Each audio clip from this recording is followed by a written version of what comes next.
也该到向皇上禀明一切的时候了。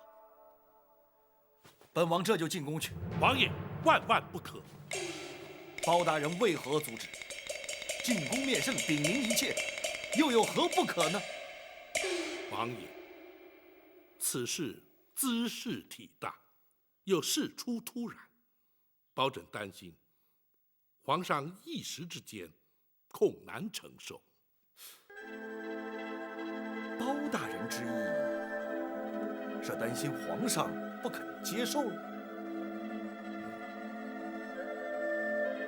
事隔多年，而刘贵妃已是当今太后，若无足够的凭证，的确很难让皇上信服。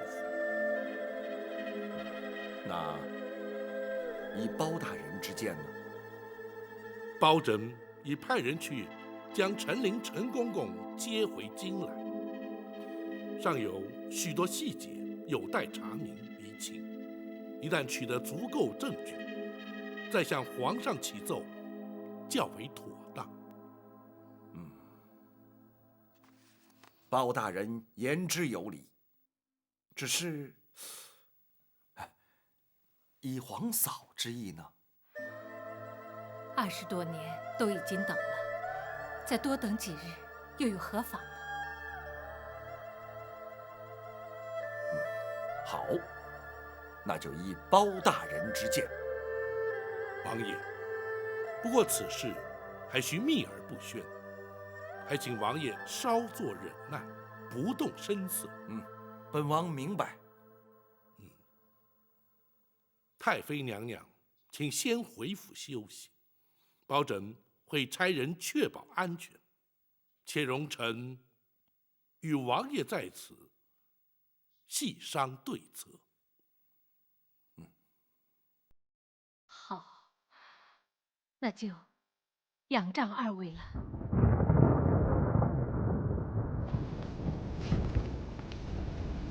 夫人请。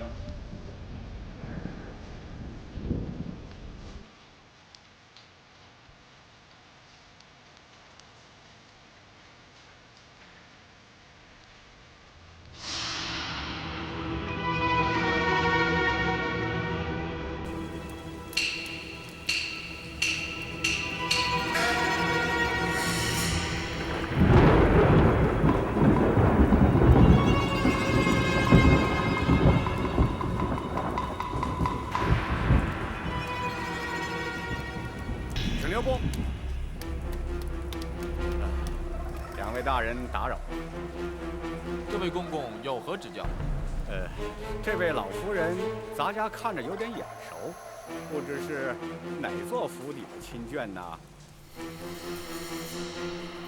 这位公公是？咱家郭槐乃是太后身边的内宫总管。原来是郭总管，老夫人从未进过京，想必是郭总管认错人了。哦，是吗？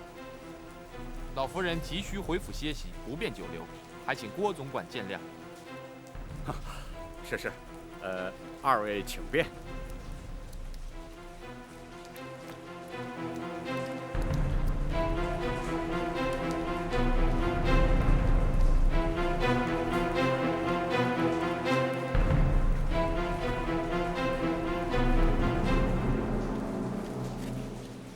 他们是哪座府邸的人？开封府的人。那位老夫人呢？听说是包大人的远房表亲。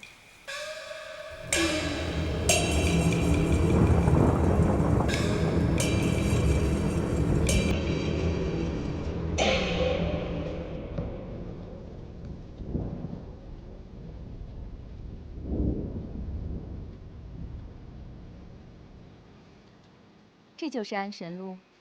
是，八王爷亲自交给奴婢的，说是只要用上个3、5滴，就会让娘娘安睡到天明。真会有如此奇效吗？奴婢早上已经派人试了2滴，刚刚才醒过来的。好吧。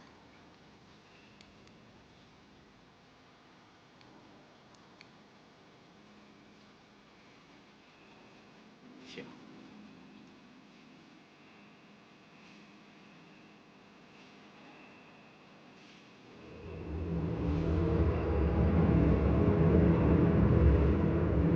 郭淮，奴婢该死。什么事情让你这样心不在焉的？回娘娘，奴婢在想一个人。什么人呢？今儿早晨奴婢去八王营的求药的时候，路上遇到了一位老妇人。哦，她可是你的旧识啊？啊，不，奴婢只是觉得她的容貌像是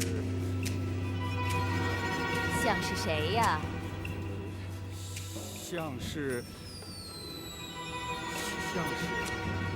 别吞吞吐吐的好吗？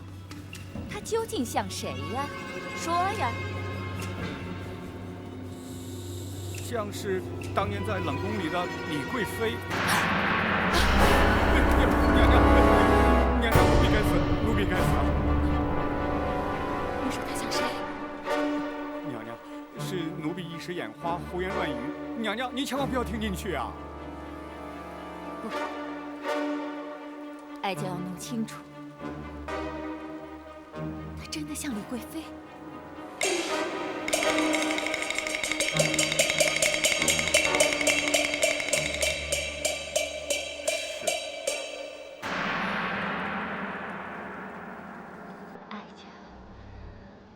哀家才梦到的，你就见到他？莫非他真的是回来找我了？娘娘，李贵妃在20年前就被先皇赐死了，奴婢还亲自见过她的尸首呢，不会错的。他们只是长得相像，一定是别人。那个人是谁家的亲眷？到南清宫去做什么？回娘娘，奴婢打听过了，他是包拯包大人的远房表亲，是去拜见八王爷的。包拯的表亲？这包拯一向是公私分明，从未听说过他曾带亲眷入京。即便如此，又怎会前往南清宫去拜见八贤王呢？这奴婢就不大清楚了。那就去查清楚。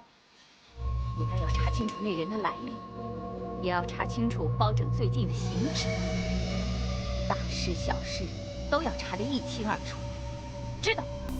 是，奴婢遵旨。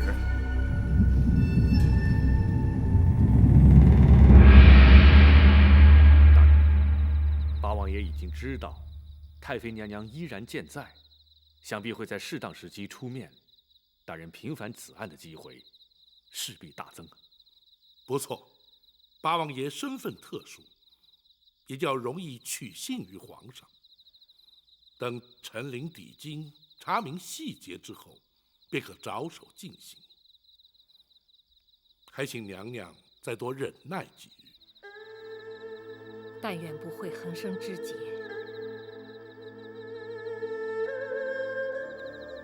娘娘，此事一直秘而不宣，学生相信不会出现什么意外的。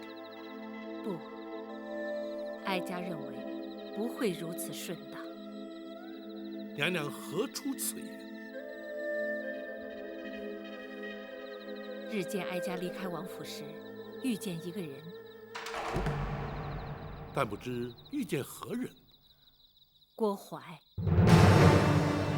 郭淮今日的确奉旨去王府向八王爷求药，难道会如此凑巧被他碰上？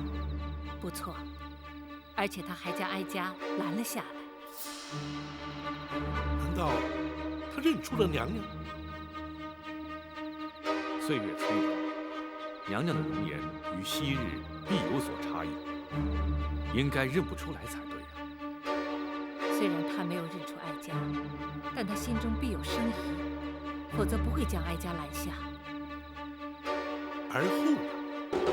幸亏王马二将应付得当，方得脱身。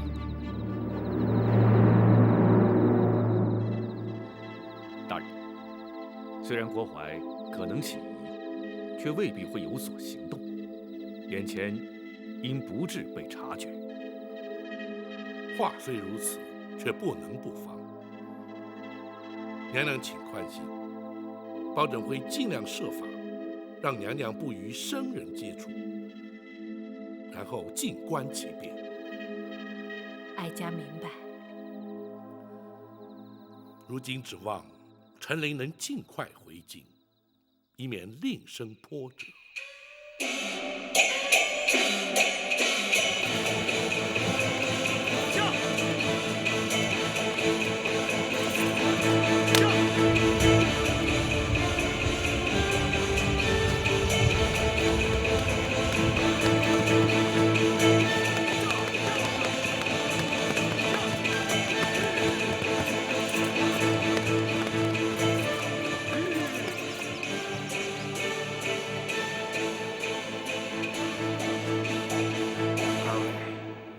为何不走了？公公啊，请留在车里，不要露面。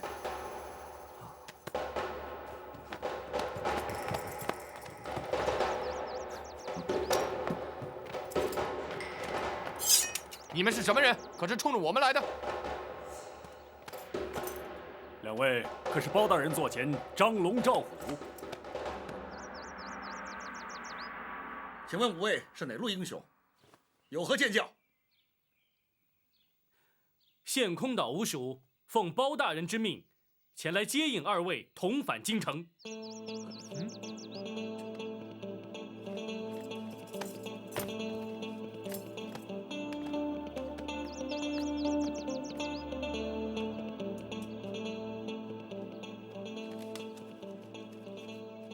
这是公孙先生亲笔信函，请二位过目。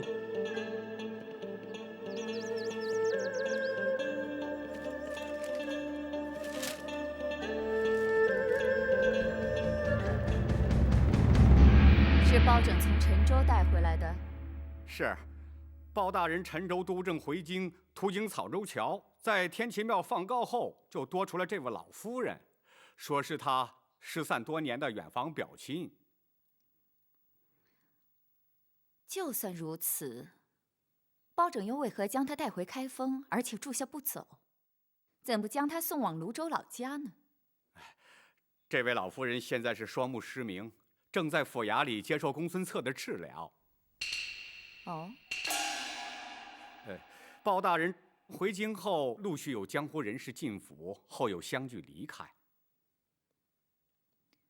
包拯审理刑案，难免有涉及江湖草莽之事，这倒也不足为怪。奴婢还打听到，包大人的座前4大侍卫中，张龙赵虎已离京多日，不知去向何方。包拯属下出京办案也是常有之事，还有什么？这其他就没什么了。对了，听宫内掌管宦籍的太监说，包大人曾经去打听过陈琳的下落。陈琳？他打听陈琳做什么？回娘娘，那陈琳自告老归隐之后，就一直再没有消息了。包大人和陈琳素来交好，想必是想去看望他一下。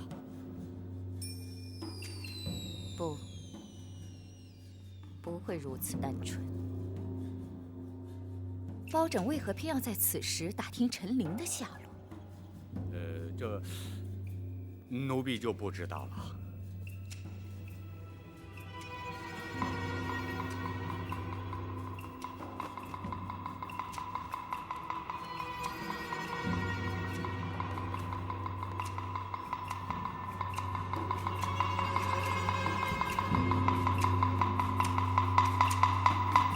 郭淮，奴婢在。传哀家的旨意，宣那老夫人进宫，哀家要亲自见她。是。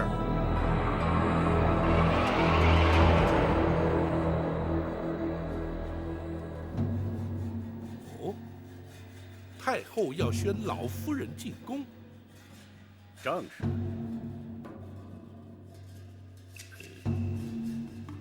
学生冒昧请问，太后怎么会知道老夫人在府中？包大人的亲眷进京，开封府谁不知道啊？我看，公孙先生是多此一问了。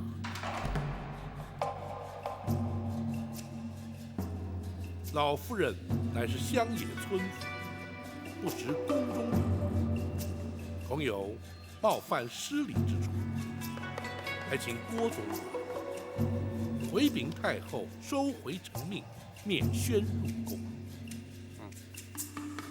包大人这话可就不对了。太后娘娘宣召是何等的荣宠，再说这一旨以下，咱家可不敢顶回去啊。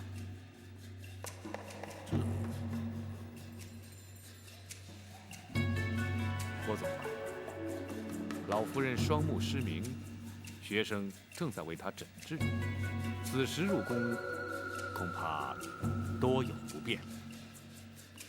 那没关系啊，咱家在这等候，并亲自陪同入宫。再说了，这宫中有咱家照应，包大人敬请放心。这话说到此，包大人若是还不答应的话，那可就是对太后娘娘的最大不敬了。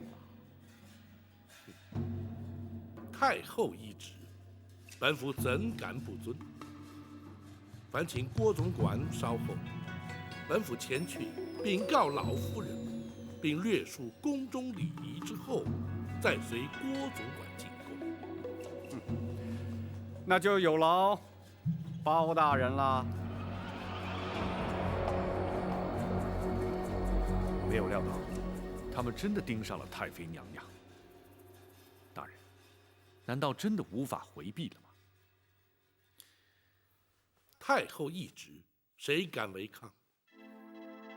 太后既然指明要见太妃娘娘，既然是非见不可，只怕是避无可避也。一旦太妃娘娘进宫，生死便全掌握在太后手中，随时会有性命之忧。本府身为外臣，若不奉诏，不得擅自进宫。纵然有心拼死维护，入不得宫，又岂能奈何？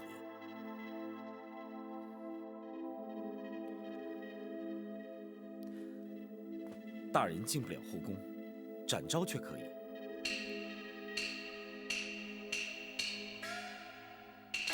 哎，不错。展护卫蒙皇上赐封，御前4品带刀护卫，圣驾当前特许带刀，深宫内院任意行走。倘若展护卫随太妃娘娘前往，任谁也无法拦阻。的确如此，展护卫在。就劳你随侍太妃娘娘奉驾入宫。入宫之后，娘娘的安危就全仗你了。属下誓死保证娘娘的安全，请大人放心。好，如今还得劝得娘娘安心前往，谨慎应对，否则后果仍难逆料。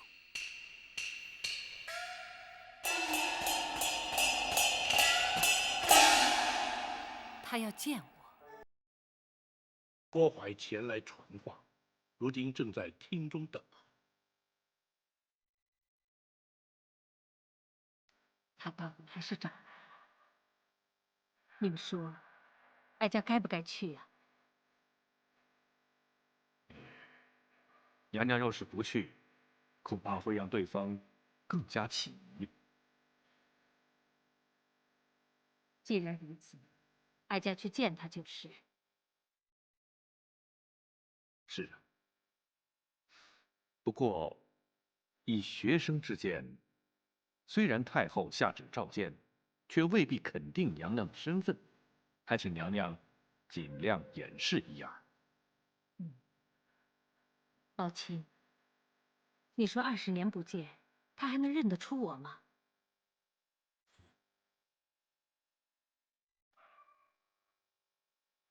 臣不敢断言。哀家明白，这20年来，哀家一直生活在市井之中。若非见到你们，哀家仍然是一个瞎老太婆，她认不出来的。娘娘委屈。说不上委屈，若想报仇平反，就得忍过一时。哀家立刻动身。展昭陪同娘娘进宫，请娘娘尽管放心。倘若他真敢有所冒犯，展昭定会拼死护驾。展护卫能进后宫？展护卫蒙皇上特许，不需腰牌宫内行走，任何地方都去得。若是有人图谋不轨，恐怕也得顾忌3分。好，有展护卫陪同，哀家就安心不少。那就有劳展护卫了。展昭不敢。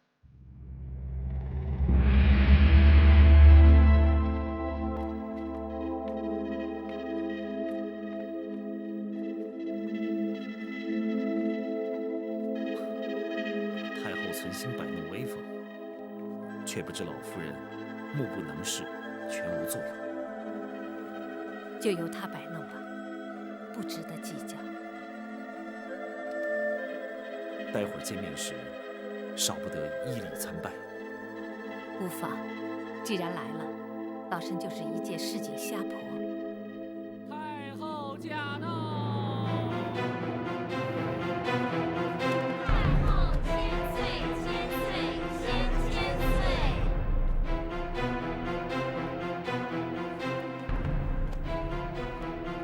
御前四品带刀护卫展昭，携包大人亲眷赵氏，叩见太后娘娘千岁。2位平身。谢娘娘。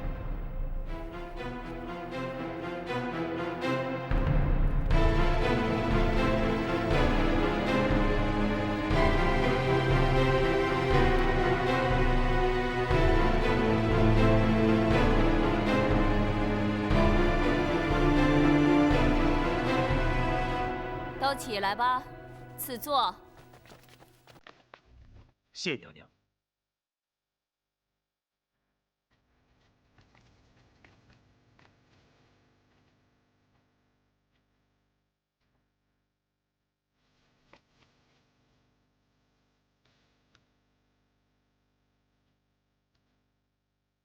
听郭总管说，展护卫执意要陪老夫人一同进宫，是吗？回娘娘，老夫人双目失明，又不知宫中礼，包大人特命展昭陪同前来，以免失仪失态。哼，包大人也顾虑太多了。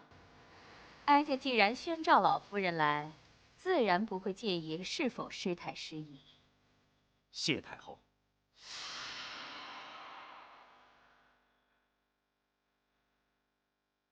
展护卫无需在此听我们闲话家常，妇道人家说的话，展护卫未必适合听。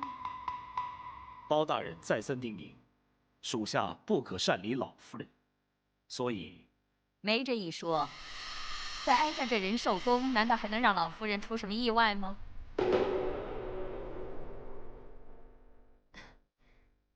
要不这样吧，只要老夫人稍有差池，展护卫尽管找哀家负责，如何呀？展昭不敢。哀家不但要展护卫离开，这里除了郭总管留下伺候之外，一个也不留，全都退下。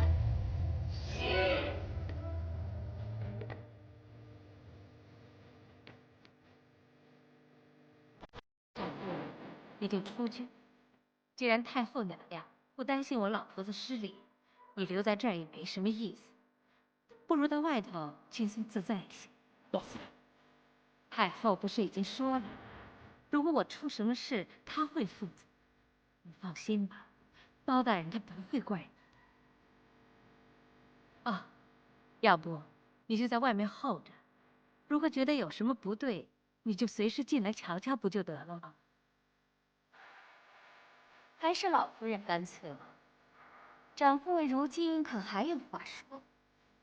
展昭不敢。既然如此，展昭就在门外等候。老夫人若有需要，请随时召唤。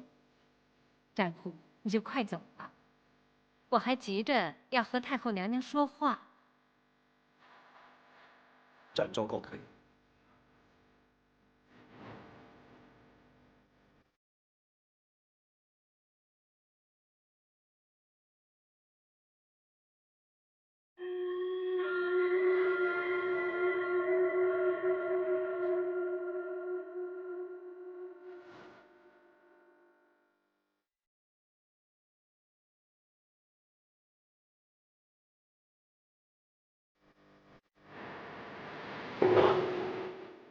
太后将老夫人宣进宫去了。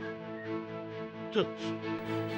包拯虽借此婉拒，怎奈那郭槐亲自前来府衙接人，只得让老夫人去。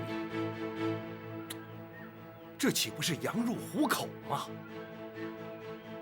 若是坚持不去，非但坐实了太后之意，而且造成抗旨之势，两相权衡，还是让老夫人冒险进宫。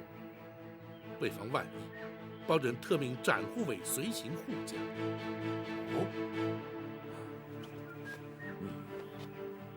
有展护卫随行，谅他们也不敢公然造次。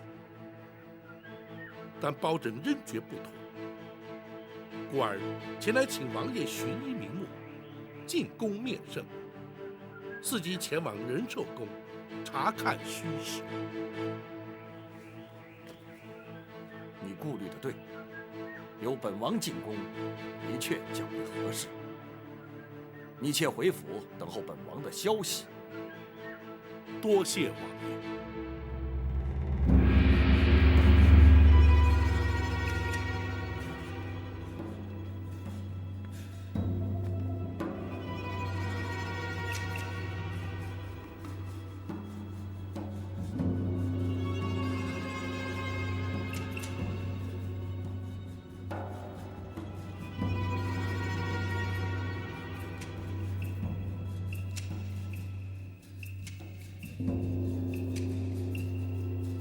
老夫人本姓赵，是。居然与皇家同姓，也是有缘啊。不，太后娘娘，赵是天下第一大姓，我是沾了皇家的光。老夫人是包大人的亲眷，但不知是哪一房哪一脉。我是包大人的远房亲戚，论辈分，我该是包大人的表姨。常言说得好，一表3000里。我和包大人还从来没有见过面呢。哦，那么你们又是如何遇上的？包大人在天齐庙放告，老婆子有个儿子不孝顺，不但不养我，而且还不知道躲到哪里去了。我一气之下就告到了包大人那里。谁知道问案，却问出个远房亲戚来。这下可好，管吃管住不说，还把我带到京城，还让公孙先生给我治眼睛。老夫人这双眼睛是……唉，都瞎了10几年了。我也是没福气，能到皇宫里来看看，那是多大的福气呀！可惜我什么也看不见。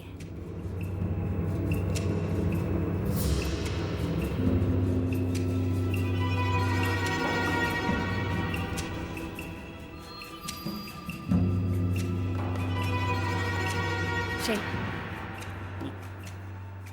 你看得见？哦，原来是郭公公啊！我怎么能看得见呢？只是眼睛瞎久了，我的耳力变得特别好，我是听见有人在我身边。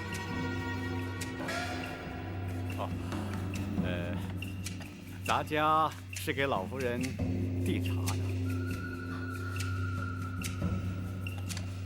我哪能担当得起呢？听说郭公公是后宫的总管，那可是个大官，我老婆子怎么担得起让郭公公为我倒茶呢？罪过，真是罪过。老夫人是太后的贵客，咱家是太后娘娘身边的奴才，服侍老夫人是咱家该做的。那我是沾了太后娘娘的光了。你也别客气，你确定不是姓李？太后娘娘说笑，这姓怎么能乱改呢？太后娘娘，你怎么会觉得我姓李？只因你和哀家多年前的一个姐妹长得十分相似。是吗？啊，我明白了。郭公公也说我看着眼熟，原来我和太后娘娘的姐妹长得像，难怪娘娘要招我进宫。那娘娘那位姐妹上哪儿去了？她在20年前不幸去世了。可是哀家始终觉得她没有死。那我相信娘娘和那位姐妹的感情一定很好。不错，哀家与她情同亲姐妹一样。你是怎么知道的？很简单嘛，人都死了20年，娘娘还觉得他没有死，甚至还觉得他随时会出现在自己面前。娘娘和那位姐妹不但感情好，而且娘娘还是个有情有义的人，至今还对她念念不忘的。要做娘娘的姐妹，那得积多少阴德？我一个乡野村妇，能长得有点像，已经是上辈子积来的。不过能让娘娘看看我这瞎老婆子，回忆娘娘当年的那个姐妹，对我来说，已经是天大的恩宠。你说的没错，你的确让哀家了解思念故人之苦。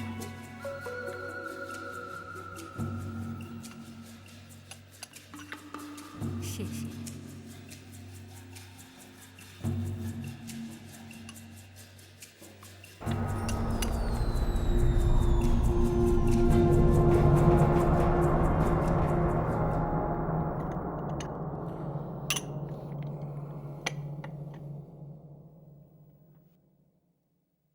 自你登基之后，所作所为均不是规矩，有为有守，没有令人失望啊。那是父王在年幼之时教诲之功，孩儿一直不敢稍有怠慢。只是父王甚少入宫，孩儿也未能成婚定性，善尽人子之孝。你我虽为父子，但是依照朝廷体制，如今却属君臣，若是经常往来走动，反而不妥。唉，就维持现状吧。只要你一切安好，我就放心了。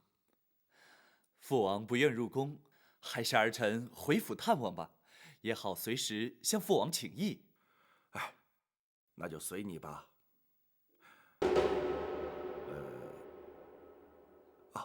不知太后情形如何？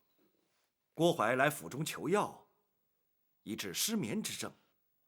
不知太后是否已经开始服用了？太后日前受失眠之苦，孩儿记得幼时父王偶以安神露助孩儿入眠，故而差郭槐前去求药。打扰父王，还望父王恕罪。谈不上打扰。不过，你对太后的关怀之情，颇让人称许呀。生育养育皆是恩情，孩儿不敢忘父王的生育之恩，亦不敢忘太后的养育之情。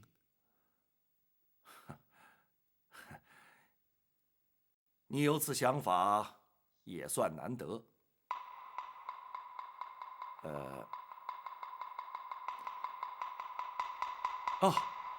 安神路虽可助眠，却不宜多服。哎，既然进宫了，也就顺便去看看太后，也好当面嘱咐。孩儿也正要去探问太后服药成效如何，父王何不一起前去？哦，如此甚好。来人，奴婢在。拜驾仁寿宫。是。老夫人，请用点点心吧。啊，请。谢谢。别见外，吃一点吧。啊，这是哀家特地为你准备的。谢谢。哀家相信你一定喜欢吃。来。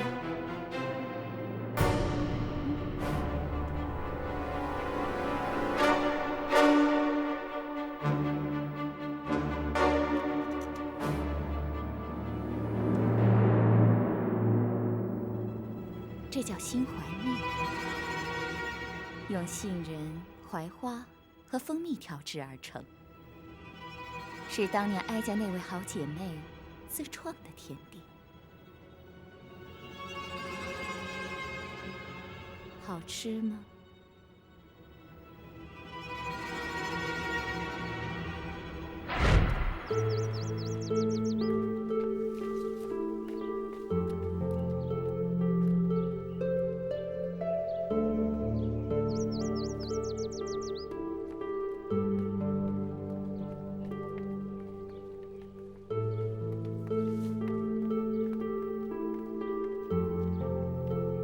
妹妹啊，姐姐，来，我们去吃点心去。哎，来，来坐。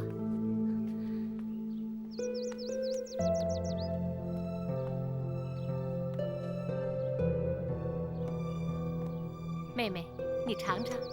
哎，你又研制了新的点心？是啊，是我刚研制出来的，当然要请妹妹第一个尝了。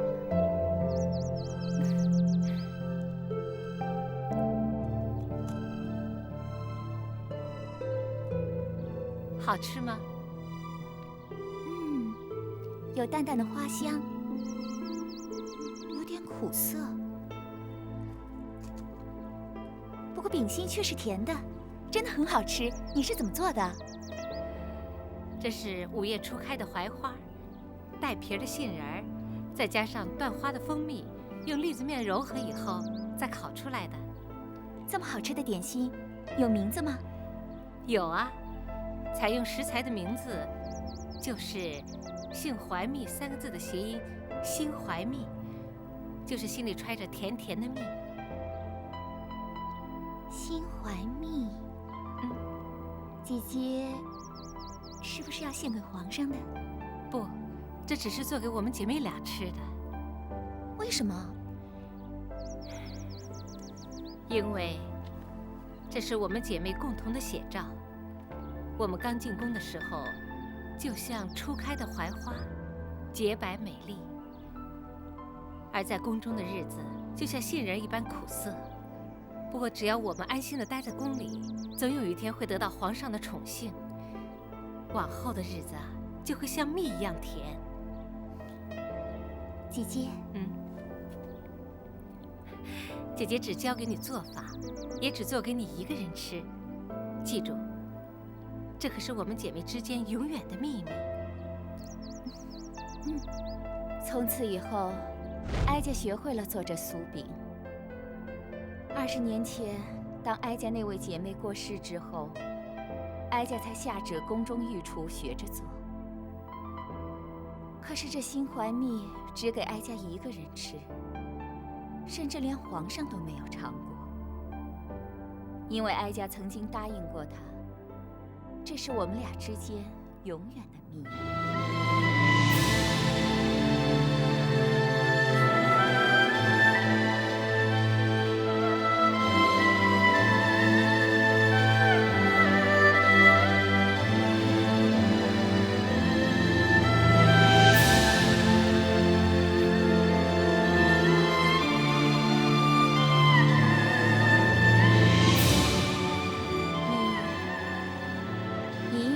掉泪？啊，没有，没有。哀家亲眼所见，怎说没有？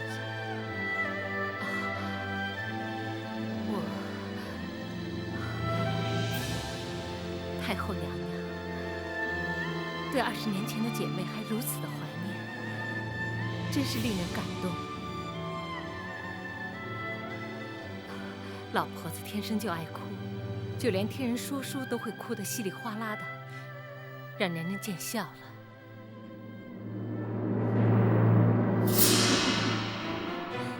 老夫人也太多愁善感了。如今故事说完了，老夫人也哭过，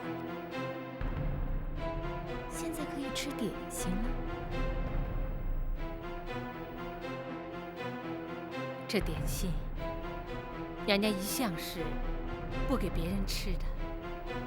我老婆子哪来这么大的福气享受？因为你和我那姐妹长得实在是太过相似，直到现在，哀家都认为你就是她。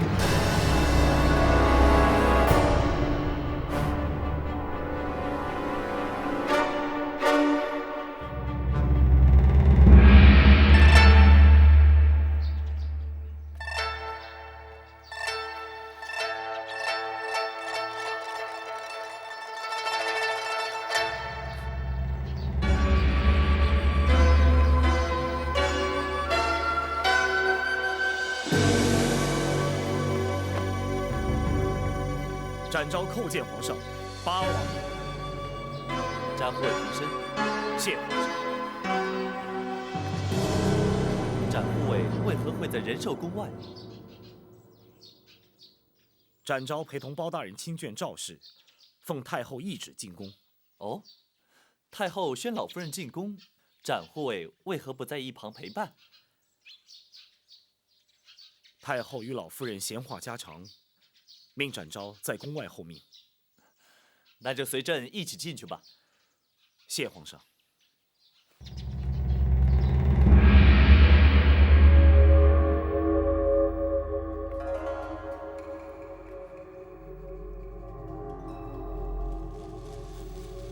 娘娘怎么不说话了？哀家想仔细的看看你。我一个瞎老太婆，有什么好看的？娘娘就别再取笑我了。哀家要仔仔细细的看清楚，你究竟是姓赵，还是姓李？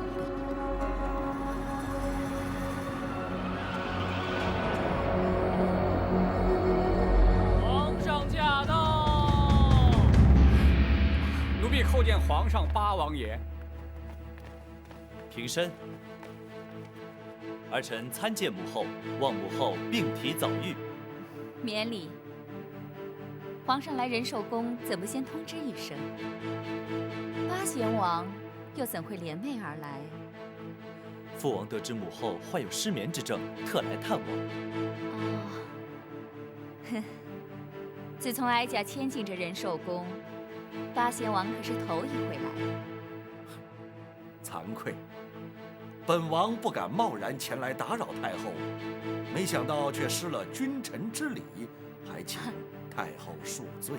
千万别提什么君臣之礼，八贤王乃是先皇玉帝，又是皇上的生父，既是一家人，又何必拘礼呢？你能来看看哀家，哀家高兴还来不及。多谢太后不罪之恩。本王是来提醒太后，那安神露虽可助眠，却不宜服之过量，否则恐对凤体有伤啊。难得八贤王如此细心，哀家感激不尽。这位就是包大人的亲眷吗？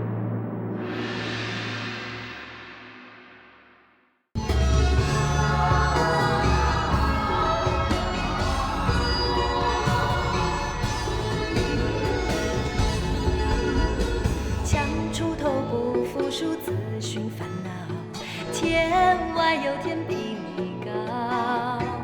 大富贵比不上身体好，无忧无虑品尝心到老。看得透想得开，别爱计较，宽宏大量开口笑。我朋友要比多仇人好，让人一步世界大多了。真心好，就能总会被看到，不需要急着让别人知道。忠诚多，友谊才是宝，强国人情冷暖最明了。现在讲谁傻瓜言之过早，人会好心又好报。人生有什么才不算少？自己快乐满意就好，自己快乐满意就好。